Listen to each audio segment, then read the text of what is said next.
In this video, I'm going to walk you through how to set up ESLint and Prettier in Next.js application. So let's first generate Next.js application. So I'm going to say npx create next app at latest and my app for the application name.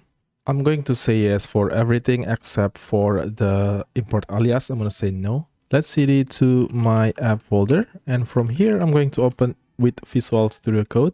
So I'm going to create a new profile. So if you have new VS Code installed, you can follow along this tutorial. So let's go to profile, I believe, and I'm going to create new profile. I'm going to give a name, let's say example, or I don't know, just say example. And then I'm going to say create. So now let's go to example and just click this icon here. So now we on the example profile, but as you can see right here on the extension, there's no extension right here. Everything, it's just default VS Code settings, right? Nice. So now what we are going to do first is basically I'm going to install package called, let's do npm install self dependency ESLint config Prettier. So let's hit enter. So this package is basically Prettier configuration for ESLint. So let's install those. So now let's go to ESLint config.mjs. So right here, basically we are going to add a Prettier. So on this extend right here, I'm going to add Prettier. So let's do Prettier.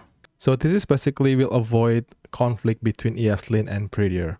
So inside the ESLint config.mjs, basically we need to add some rules in here in order to make the ESLint works. So we need to have some rules, right?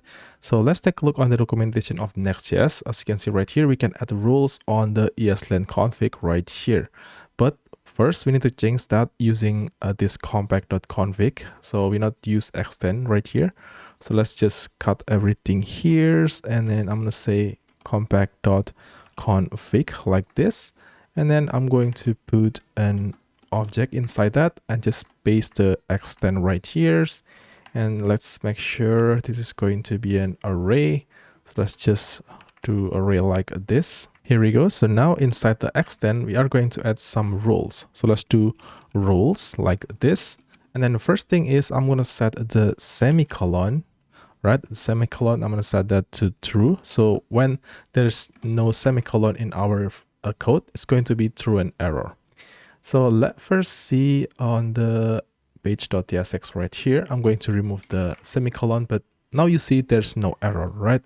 So in order to make it works, we need to install extension called ESLint on VS Code. So let's go to ESLint right here and click install. After you install ESLint, just make sure you reload your VS Code. And then right here, let's go back to page.tsx. And hopefully now, as you can see, we get the error. Hopefully you can see this. As you can see, we get this error right here, right? There's no semicolon. Let's hover it, missing semicolon. That's super nice. So how to fix this? So of course you can add a semicolon right here and the error is going to be gone. Because we already installed ESLint extension, we can do Command-Shift-P and just typing fix all like this, all right? ESLint fix all auto fixable problems. If I hit enter, as you can see, it's automatically adding the semicolon. Pretty good. So let's go back to ESLint config and we are going to add some rules right here. For the code, I'm going to use a double quote right here, right? If there is a single quote, it's going to be true and error. So let's use a single quote right here. And as you can see, if I hover it, string must use a double quote. So if I use Command-Shift-P and then click this fix all auto fixable problem, as you can see, it's auto formatting. Really nice. So let's use another rules. So I'm going to add this arrow callback and then also template literals. So let's save that. So if I paste mapping array, as you can see, I use a function like this, and then it's going to be true and error because as you can see on the rules, we prefer use arrow callback. So that's why right here we get an error. So if I again go back to fix all auto fixable problems, if I hit enter, as you can see, it's automatically changing that into arrow function.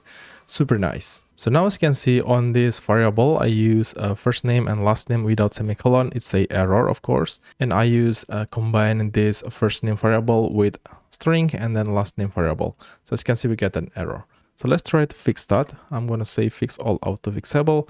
And as you can see now, it's use template literals and also all the variable name is adding semicolon.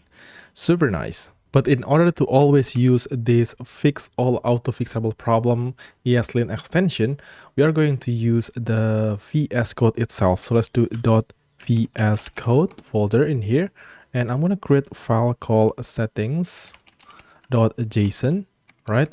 And let's put an object right here. And then first thing first, I'm going to put the editor format on save into true. Down here, I'm going to use the editor.code action on save, and then we are going to use the source come from the ESLint source.fixall ESLint.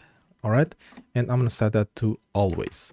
So now if I, for example, have some missing semicolon right here, if I save, as you can see, the semicolon is just right here immediately when we save the code, right? Super nice. So another that I'm gonna showing you is if, for example, we have a lot of space right here, when I save, I want to auto format this. When we have a lot of maybe wrong typing right here, I'm going to have like a formatting. So that's why we need to use the Prettier. So let's first install the Prettier extension inside of VS Code right here. So let's click install, and then after that we need to reload our VS Code. So let's just reload that. In the root of our application right here, we need to create the Prettier rc.json. So we can say .prettier rc.json file, and let's just put some rules in here. So I'm going to set the semicolon to true, single quote is false. That means we're using double quote. And then the tab width, I'm going to set that to 2. And then the trailing comma, I'm going to say ES5, right? So let's try to save. And then in here, I just want to click save. So let's try to reload the window. And hopefully now when we click save, as you can see, the space is not removed. I'm not sure. Let's click this one right here. Formatting. There's multiple formatter for TypeScript JSX. So let's click this configure, and what you need to use basically, you can use Prettier and TypeScript and JavaScript language features and etc. So we're going to use this Prettier. I'm going to click that, and let's try to hit save, and bam. As you can see, that looks super nice. If we have a lot of space right here, if I click Control Save, and it's just formatting. Super nice. And for example, we have let's go to prettier.json file. I'm going to set the tab width into 4, for example, right? I'm going to go back right here, click save, and as you can see, all the space is changing into the 4 tab. Super nice. If we have some conflict, for example, the semicolon, I'm going to set that to false.